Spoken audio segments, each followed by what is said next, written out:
Hello, everybody, and welcome to one of our more amazing webinars. Today, we've got a very exciting guest. We are joined by Craig Howard from SourceFlow. Craig, thank you so much for joining us. Come and introduce yourself. No problem at all. Thank you very much for having me. An interesting guest. That's the first time I've been described as that. So I'm Craig Howard. I head up sales at SourceFlow. SourceFlow are a website marketing vendor to the recruitment sector.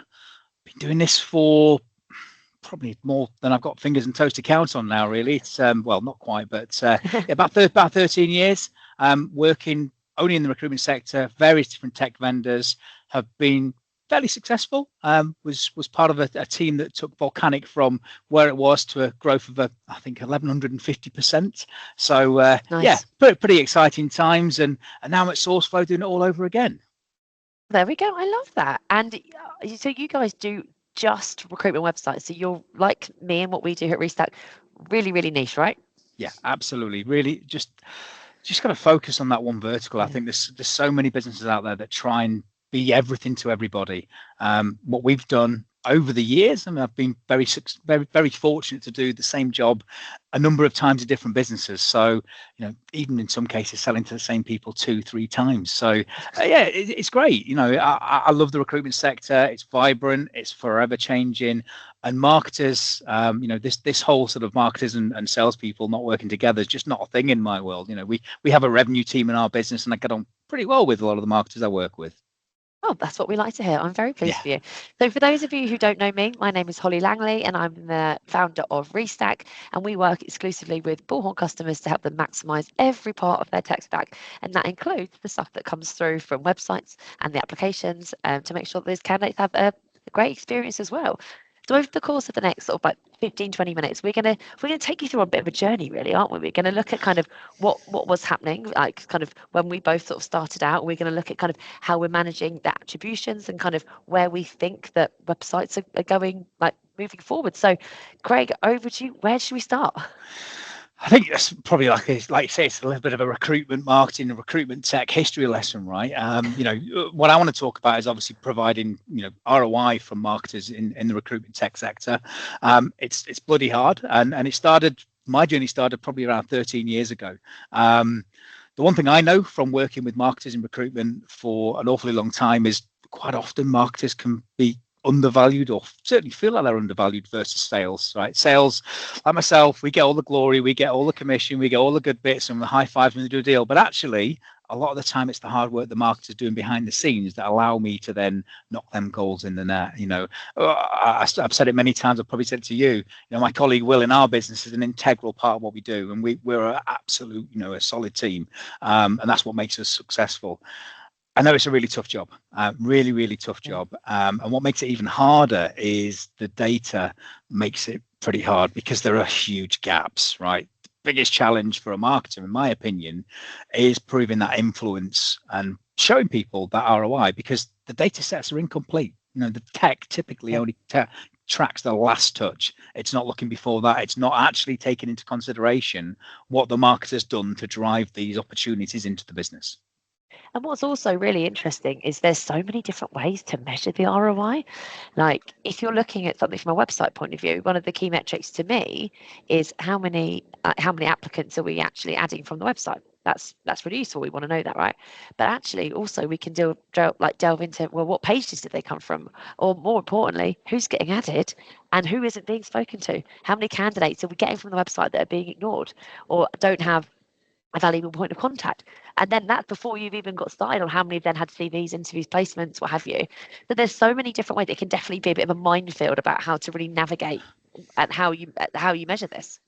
Completely agree. I think one of the other things that people don't think about, particularly in my world, is what happened before the website. How did people get to the website? What drove them there?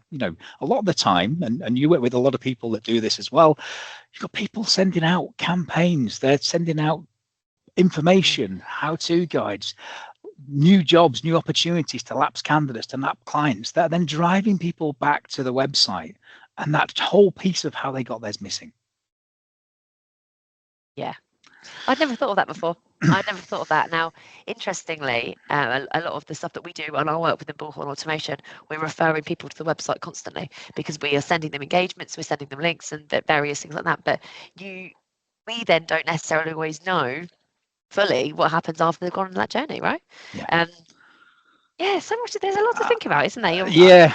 I'm sitting here now thinking, for our website that I know needs some attention, where are these people coming from? When I finish this call, I'm going to go and have a look and see what our traffic is like and how they're getting there, because I definitely don't look at that enough for myself. I mean, there's multiple different ways to track it. I mean, the main one for most people is going to be using things like Google Analytics, and I think it's essential. And what concerns me even today is the amount of businesses I speak to, or marketers in businesses or business owners, that don't have analytics set up on their website. They've got no way of understanding what is actually working on that website, but more importantly, how people are finding them and how that's driving them in. The problem there is that that end-to-end attribution that a marketer wants to see is broken, because they want to know from campaign to placement what's happening. So the full journey's missed out, and it's crazy, really. That's what makes the marketing job harder, in my opinion. Really is. Sure, because there's key points in the process that are just missing. So if we take a look at that, I think you just said the attribution gap. Talk me more about that, and like what trends are you seeing at the moment, and like how do you propose people can sort of overcome it? Well, when you think about recruitment websites and how they've changed over the years, just to set the scene. So, when I started years ago, it was quite common for people to have what I would call a brochure site, right? Jobs, if they had jobs on there, were minimal. A lot of the time they'd be plugged in from whatever tech they were using, be it something like a Broadbean or even a CRM. And then we saw the evolution of websites over the years. So I think, no secret, a lot of website tech is kind of copied from the world of job boards, because early stage recruitment website platforms, they were just essentially your own branded job board with logins and all this stuff that people can do. Then we've seen things start to change, and people have started to look at other industries. So we look at e-commerce, for example. A number of businesses I've worked at, there's been a number of updates to platforms I've worked on and offered to customers, where they borrowed some of the things from e-commerce, like basket abandonment and quick apply. We see now, never used to be a thing. You have to fill out War and Peace to apply for a job. Whereas now, a couple of data points, because society's changed. We've become an on-demand society. So websites are now revenue generation engines, and because of that, there's a whole new set of data that you can get access to, right? You can see where your candidates are coming from, where your client leads are coming from, the journey that people have gone on through the website. You can use heat maps within the website to understand what people are looking at, because at every level you want to be looking and tweaking that conversion to make sure it's the optimum, right? If you've got a journey for a candidate that's too long, that candidate's going to just like walking a tightrope. The longer they're on it, they're going to drop off, right? You want to keep it succinct and really as short as possible, but as information packed as possible. So the data we're seeing is increasing. What we see quite a lot of the time, particularly from older tech, is the visibility is just the very first part of the journey. If you look at a CRM, I'm sure you've seen it all day long. If you get a website that's integrated with the CRM, that last touch point quite a lot of the time will just say website. So your source for that candidate is it came from a website. But how did they get there? What drove them there? What was that email that was sent out that had a bunch of jobs on for that lapsed candidate that we know are going to be tailored to them?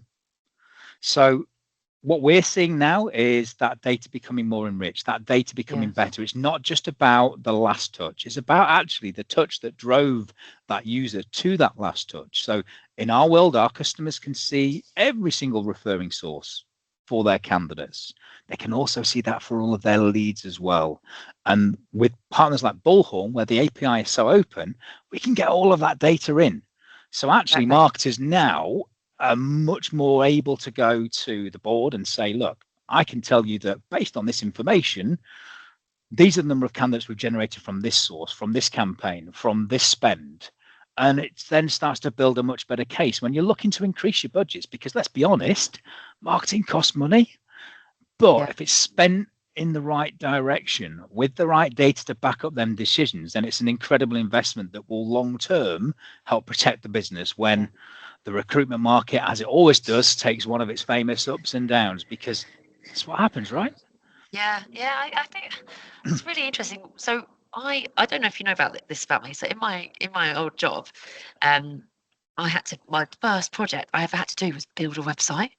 So I Wow. remember we went over to this. I'll never forget it. We went over to this design agency that did they weren't recruitment specific at all, and all we cared about at that point was just how we get the jobs on, which we're uploading manually every single time. And then it was all about just how it looked. It was long before ChatGPT, so we got some terrible content, and I'll never forget some of the stuff that was on there. It haunts me. I just think this is such a terrible website now I think about it. But the only thing we could measure was how many candidates applied. And I only knew that because I got an email in my inbox every day with an applicants that had applied. This wasn't that long ago. This No. was 7 years ago. Yep. And it's amazing how that has changed now. And obviously, now my knowledge of recruitment, I was brand new in the industry. I had no idea. I didn't know candidate experience was a thing. But now it blows my mind that we even had that, and we were putting jobs on manually and closing them down manually, and we just had no data. And it's such a shame, because I know there must be really good candidates who probably are sitting in that inbox or hadn't been utilised by the recruiters.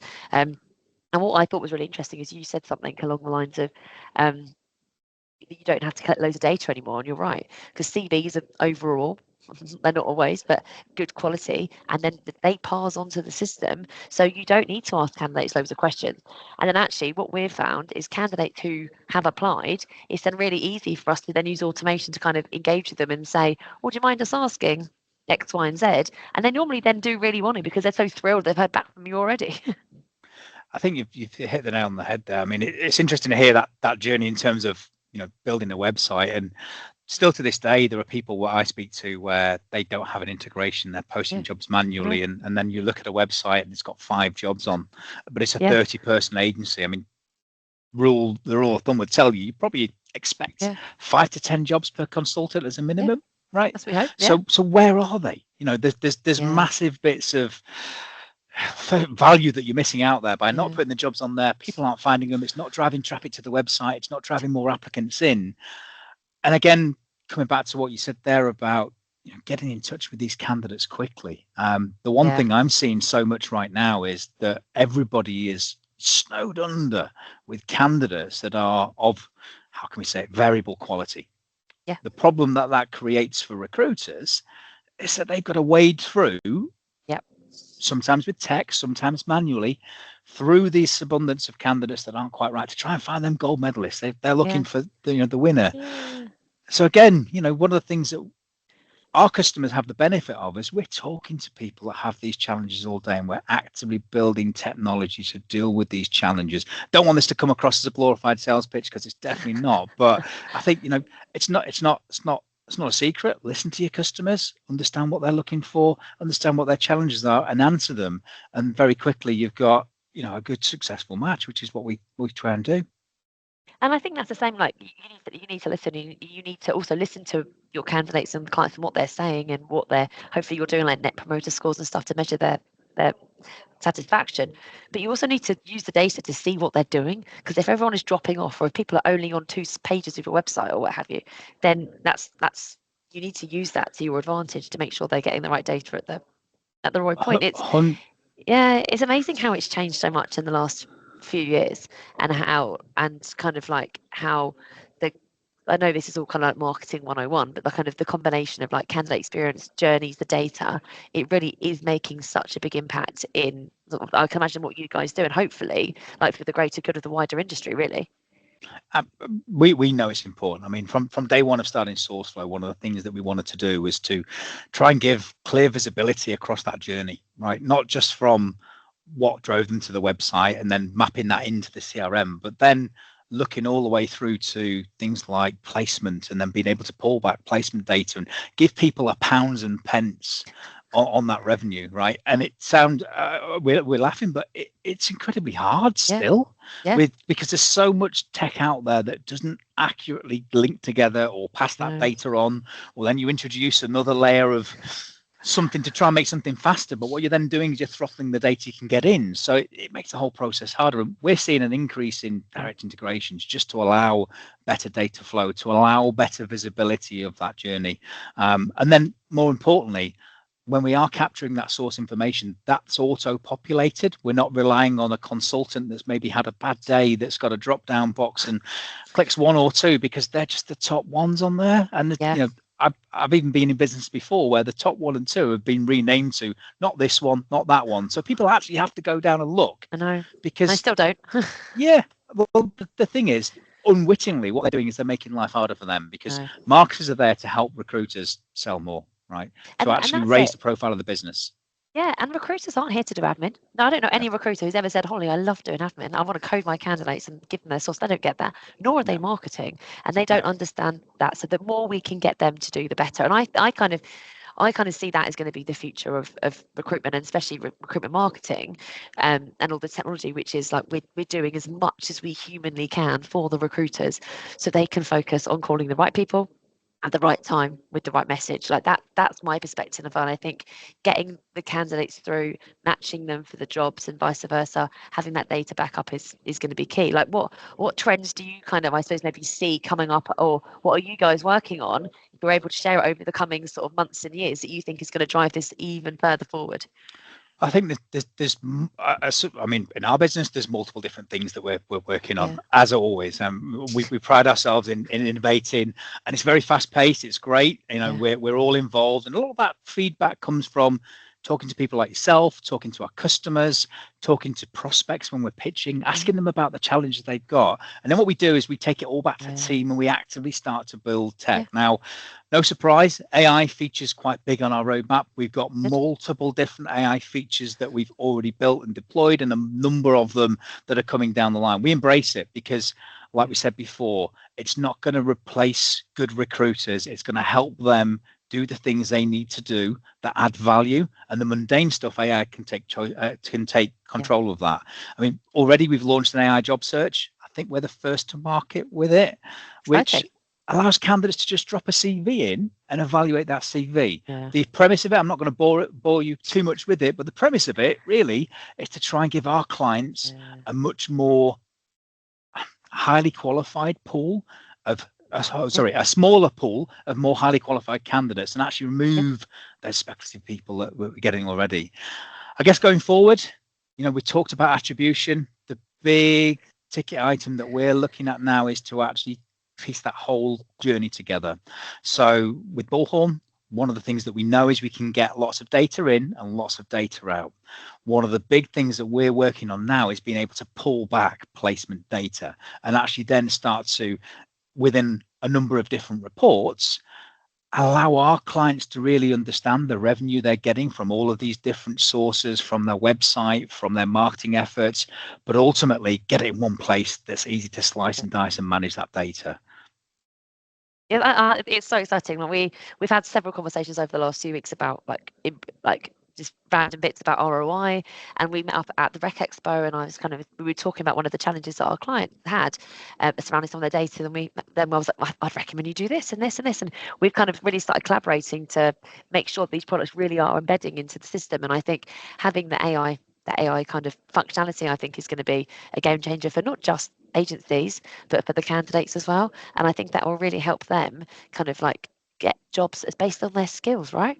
Rather than what they think they should be a good fit for. And we've kind of got to embrace this all. And I think having the real reporting at the heart of all of this is going to make a substantial difference as well, not to recruiters, and will allow agencies to make the decisions that they should be doing to move this forward. It's exciting, and I'm like, imagine if we have this conversation this time next year, that's going to be we'll be, oh yeah, we've done the AI stuff, that's old now. It's going to be, we don't even know. It's exciting, right?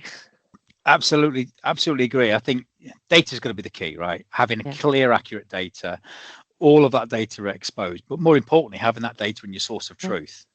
That is weirdly always been a problem.